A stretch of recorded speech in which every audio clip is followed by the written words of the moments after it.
نحمدہ ونصلی ونسلم علی سیدنا و مولانا محمد رسولہ النبی الامین المکین الحنین الکریم الرؤوف الرحیم اما بعد فاعوذ باللہ من الشیطان الرجیم بسم اللہ الرحمن الرحیم۔ واجب الاحترام ساتھی، اللہ تعالیٰ کا بے پناہ لطف و کرم اور اس کا احسان عظیم ہے کہ جس کی توفیق سے ہم اس کے ذکر کے لیے اس کے گھر میں جمع ہیں۔ آج اللہ کی توفیق سے سورہ نساء کی آیت نمبر 43 ہے، جس سے ہم اپنے سبق کا آغاز کریں گے۔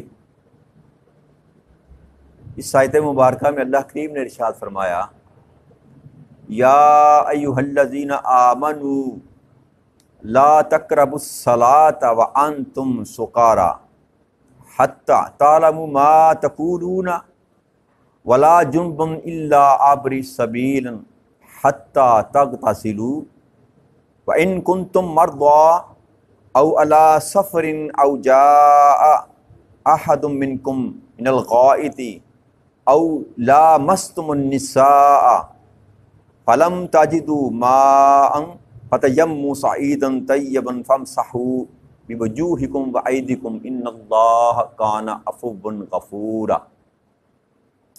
کہ اے ایمان والو، تم نماز کے قریب مت جاؤ جب تم نشے کی حالت میں ہو، یہاں تک کہ تم وہ بات سمجھنے لگو جو کہتے ہو، اور نہ حالت جنابت میں، یہاں تک کہ تم غسل کر لو سوائے اس کے کہ تم سفر میں راستے طے کر رہے ہو، اور اگر تم بیمار ہو یا تم میں سے کوئی قضائے حاجت سے لوٹے یا تم نے اپنی عورتوں سے مباشرت کی ہو، پھر تم پانی نہ پا سکو تو پاک مٹی سے تیمم کر لو، پس اپنے چہروں اور اپنے ہاتھوں پر مسح کر لیا کرو، بے شک اللہ معاف فرمانے بہت بخشنے والا۔ اس آیت کریمہ میں اللہ کریم نے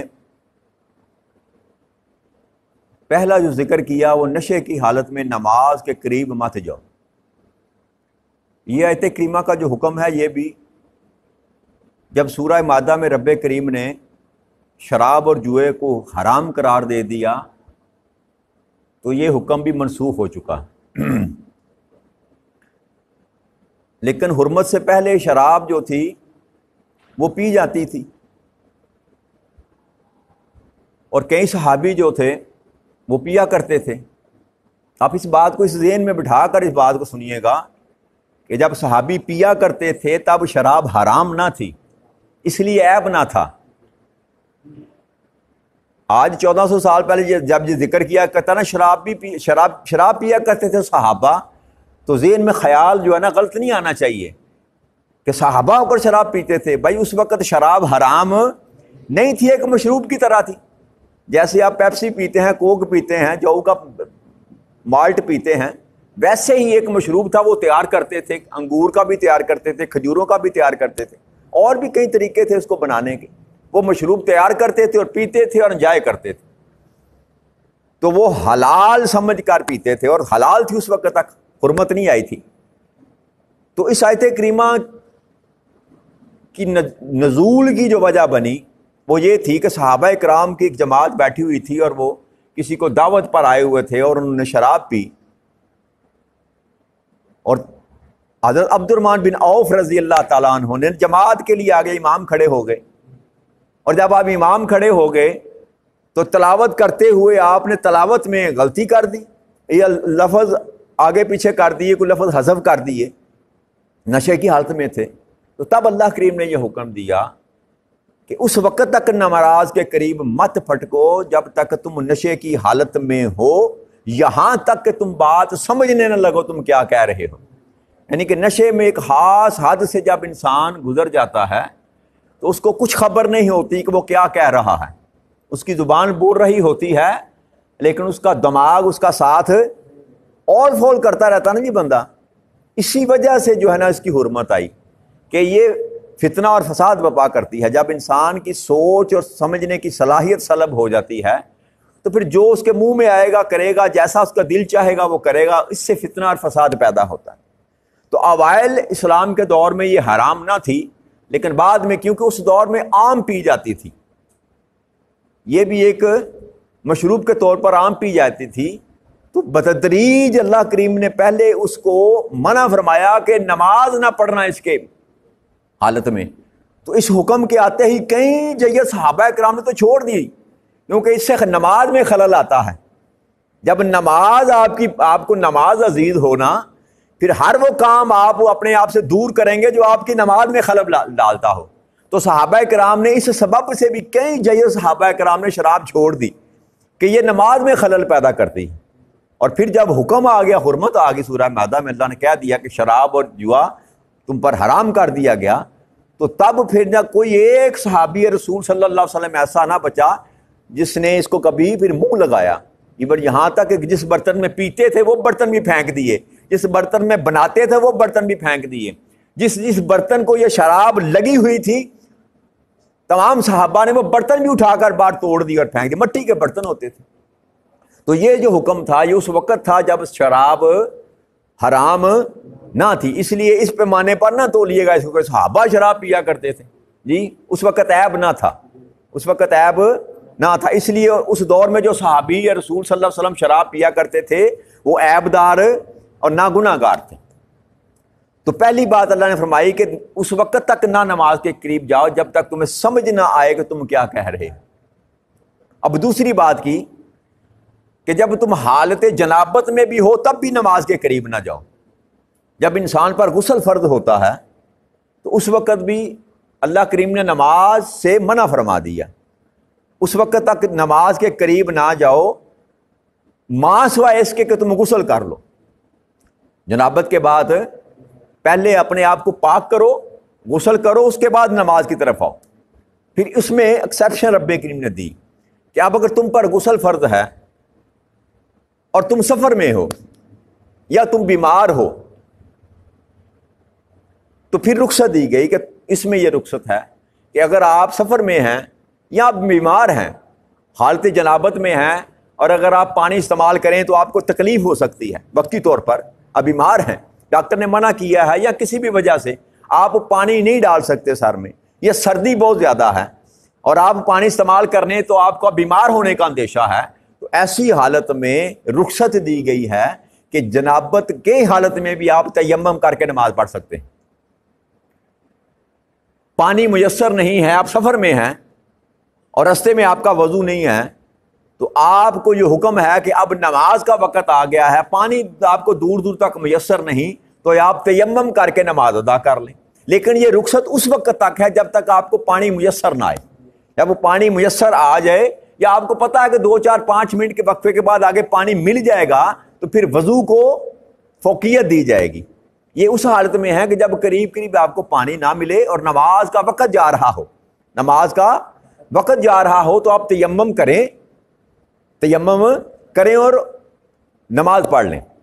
اور اگر آپ پر غسل بھی فرض ہے تو یاد رکھیے گا یہ تیمم جو ہے یہ غسل کا بھی قائم مقام ہے, لیکن اگر جب آپ کو پانی میسر آ جائے گا تو پھر آپ نے غسل کرنا ہے, وہ آپ کا باقی رہے گا. لیکن اگر آپ کئی دن یا کئی مہینے بھی آپ کو پانی میسر نہیں تو وہ تیمم آپ کے جسم کو پاک رکھے گا. آپ نماز نہیں چھوڑ سکتے, نماز آپ ادا کرتے رہیں گے اسی تیمم کے طریقے سے.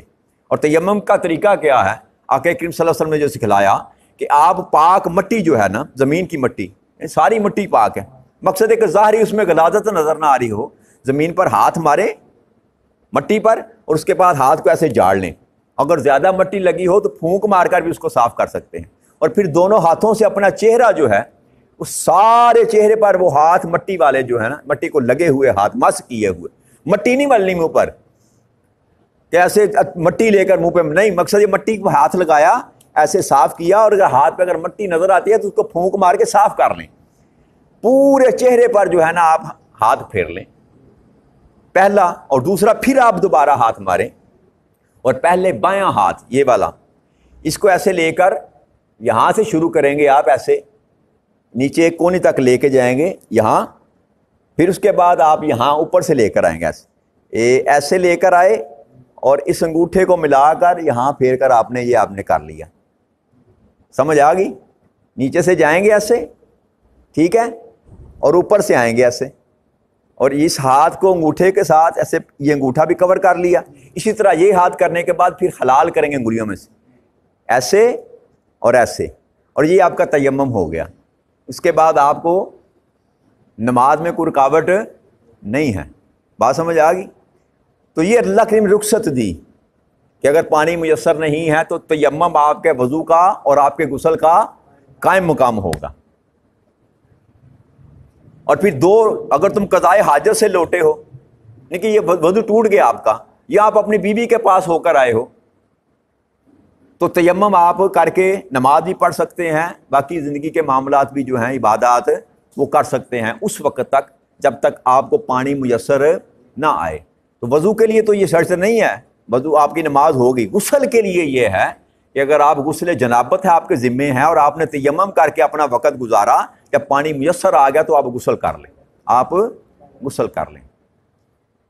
اور بے شک اللہ معاف فرمانے والا اور بخشنے والا ہے.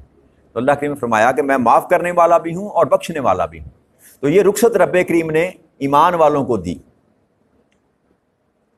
آگے اللہ کریم ارشاد فرماتے ہیں، الم تری الی الذین اوتوا نصیبا من الکتاب یشترون الضلالۃ ویریدون ان تضلوا السبیل.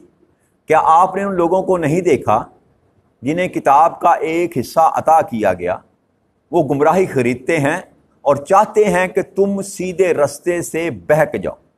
تو یہ خطاب اللہ کریم نے یہود کو کیا. حضرت ابن عباس رضی اللہ تعالیٰ فرماتے ہیں کہ اس آیت کریمہ میں جن لوگوں کو خطاب کیا جا رہا ہے وہ بالخصوص یہود ہیں، کہ جو آقا کریم صلی اللہ علیہ وسلم اللہ فرماتے ہیں کہ ان کو میں نے حصہ دیا کتاب کا، ایک کتاب کا تورات ان کو عطا کی، اس کے باوجود انہوں نے گمراہی خرید دی. ہدایت کا سودا چھوڑ کر سمجھتے تھے کہ جو تورات میں لکھا ہے، جو انجیل میں لکھا تھا وہی تورات میں احکامات ہیں، اور جو تورات میں احکامات ہیں وہی احکامات آقا کریم صلی اللہ علیہ وسلم دیا کرتے تھے. کوئی فرق نہ تھا، ماں سوائے چند تشریحات تھی جو اللہ کریم نے بعد میں دی امت مسلمہ کو. جو چیزیں یہاں پر ابہام پایا جاتا تھا اہل یہود کے درمیان، اللہ نے کلیئر کر دیا. جی تو اللہ نے فرمایا کہ یہ خود بھی گمراہ ہوئے اور یہ چاہتے ہیں، ان کی خواہش یہ ہے کہ آپ کو بھی سیدھے رستے سے ہٹا دیں. اور پھر اللہ کریم نے ارشاد فرمایا واللہ اعلم باعدائکم وکفی باللہ ولی وکفی باللہ نصیرا. اور اللہ تمہارے دشمنوں کو خوب جانتا ہے، اور اللہ بطور کارساز ہی کافی ہے، اور اللہ بطور مددگار کافی ہے.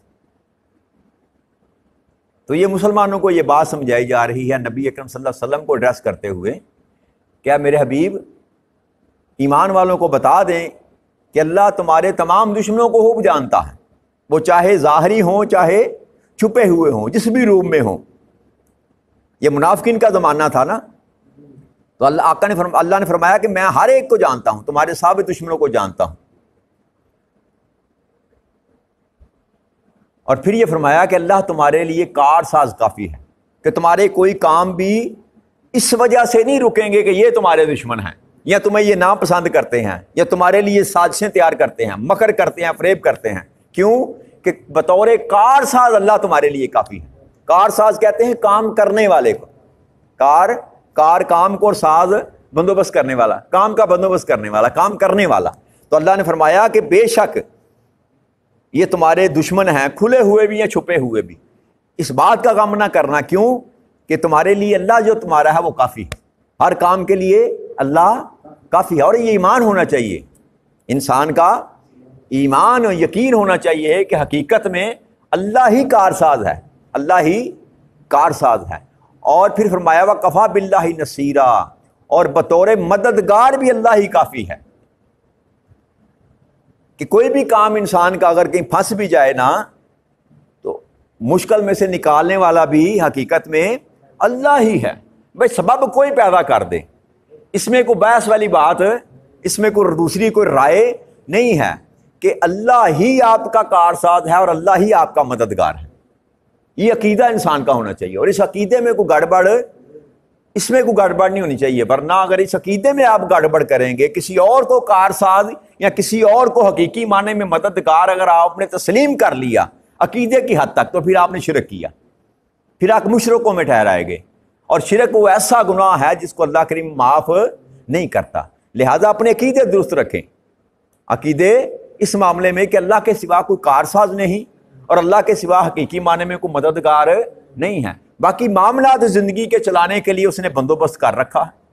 میں آپ کا معاون ہوں, آپ میرے معاون ہیں. جی ایک فیکٹری کا مالک ہے نا, 36 اس نے مزدور لگائے ہوئے ہیں, 36 اس نے مزدور لگائے ہوئے ہیں, اپنی ہیلپ کے لیے لگائے ہوئے ہیں نا, یہ نظام چلانے کے لیے. تو حقیقت میں اس عقیدے کو درست رکھنا ہے. اللہ نہ چاہے تو میرا کوئی کام ہو نہیں سکتا, اور اللہ نہ چاہے تو میرا کوئی کام رک نہیں سکتا. یہ ہے عقیدہ. ہر کام اللہ کی مرضی سے ہونا ہے, اللہ ہی کی طرف سے ہونا ہے. اب اس کی مرضی ہے, ذمہ جس کے مرضی لگا دے, ذمہ جس کے مرضی لگا دے. اس عقیدے میں گڑبڑ نہیں ہونی چاہیے. اگر اس عقیدے کو آپ سیدھا رکھیں گے تو آپ شرک جیسی لعنت سے بچ جائیں گے, شرک جیسی لعنت سے. اور یاد رکھیے گا, اس پر کس دن انشاءاللہ موضوع آیت بحث کریں گے کہ شرک اور گمراہی میں یا شرک اور جہالت میں جو ہے فرق رکھا کریں. یہ جو ہمارے پیران کرام کے آستانوں پر جو کچھ تماشا لگایا جاتا ہے نا, یہ کپڑوں پر لوگ جاتے ہیں. داتا صاحب گئے اور جا کر سیڑھیوں کو چومنا شروع کر دیا, قبر پہ جا کے اس کو سجدہ کرنا شروع کر دیا, تو اس کو ڈائریکٹ شرک کر دینا یہ بھی جائز نہیں ہے. وہ جاہلیت ہے, وہ جاہلیت ہے, شرک نہیں ہے. شرک ہے جب عقیدتاً آپ کو یہ مانیں کہ داتا صاحب جو ہے یہ مجھے بیٹا دینے والا ہے, جی, یا یہ پیر صاحب مجھ کو بیٹا دینے والے ہیں. اجمالاً گفتگو کروں گا, پھر اس دن کسی دن تفصیل سے بات کریں گے. اگر آپ عقیدہ یہ رکھتے ہیں کہ یہ فلاں پیر یا فلاں بزرگ جو ہے مجھے بیٹا دینے والا ہے, پھر آپ مشرک ہوئے. پھر آپ کا ٹھکانہ دوزخ کے سوا اور نہیں ہے. اور اگر آپ کا عقیدہ یہ ہے کہ مجھے بیٹا دینے والا وہ اللہ ہے, وہ اللہ ہے, تو پھر کسی کی قبر کو بوسہ دے دینے سے آپ مشرک نہیں ہوں گے, آپ گناہ گار ہوں گے. آپ گناہ گار. سجدہ پہلی شریعت میں جائز تھا, ہماری شریعت میں کیا ہے, کیا ہے لفظ, کیا ہے, حرام ہے. کیا ہے, حرام کام کرنے سے انسان مشرک نہیں ہوتا, گناہ گار ہوتا ہے. موٹی بات یاد رکھیے. سجدہ شریعت محمدی صلی اللہ علیہ وسلم میں کیا ہے, حرام. وہ بولیے نا ذرا, کیا ہے, حرام ہے. اور کوئی بھی حرام کرنے سے, کام کرنے سے انسان مشرک نہیں ہوتا. کیا ہوتا ہے, گناہ گار ہوتا ہے. بس اس فرق کو یاد رکھیے. جو بندہ حرام کام کرے گا وہ گناہ گار ہوگا. شرک تب ہوگا دوستو, پھر دوہرا دیتا ہوں, مشرک تب انسان ہوگا جب اس کے اندر یہ عقیدہ ہو کہ اللہ کے سوا مجھے کوئی بیٹا دے سکتا ہے, اللہ کے سوا کو مجھے نواز سکتا ہے. جب یہ عقیدہ ہوگا تو پھر وہ سیدھا سیدھا مشرک ہوگا. پھر رستے میں کوئی دیوار, اس سے نیچے نیچے جو کچھ بھی ہے وہ گناہ کے زمرے میں آئے گا. جو بھی فعل کرے گا وہ گناہ کے زمرے میں آئے گا. تو اللہ کریم ہمیں محفوظ رکھے کہ ہم جو حدیں ہیں رب کریم نے قائم کر رکھی ہیں ان حدوں کے قریب بھی نہ پھٹکیں, تاکہ کہیں ایسا نہ آئے کہ ہم حد پھلانگ جائیں اور ہمارا شمار بھی دوزخ میں جانے والے لوگوں کے ساتھ ہو جائے. اللہ کریم آپ کو اور مجھے دین کو سمجھنے کی اور اس پر عمل کرنے کی ہمیں توفیق عطا فرما دے. وما علینا الا البلاغ المبین. السلام علیکم ورحمۃ اللہ وبرکاتہ.